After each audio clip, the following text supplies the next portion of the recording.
Pregnancy with PCOS is possible? તો હા, PCOS એ એક રોગ નથી, પણ PCOS એ હોર્મોનલ ઇમ્બેલેન્સ છે અને હોર્મોન ઇમ્બેલેન્સની સાથે સાથે કનેક્શન વિથ અધર ઓર્ગન્સ છે. ઇનફર્ટિલિટીનું મેઇન કારણ ઓવ્યુલેશન છે. ઓવ્યુલેશન ન થવાથી પ્રેગ્નન્સી રહી શકતી નથી. PCOSમાં બ્રેઇન, હોર્મોન, લાઇફસ્ટાઇલ, મેટાબોલિક આ બધાનું કનેક્શન છે.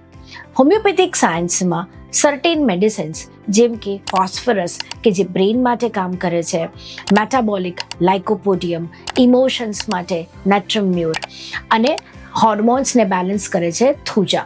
તો સર્ટેન મેડિસિન્સના પ્રોપર ટ્રીટમેન્ટથી, પ્રોપર બધી વસ્તુના કરેક્શનથી હોર્મોન્સને બેલેન્સ કરી તમારું ઓવ્યુલેશન પાછું લાવવામાં આવે છે.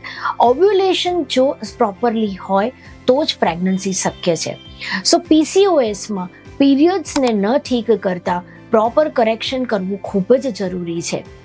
આજે જ વિઝિટ કરો acute homeo clinic, PCOS PCOD wellness centre, doctor Sheetal Shah.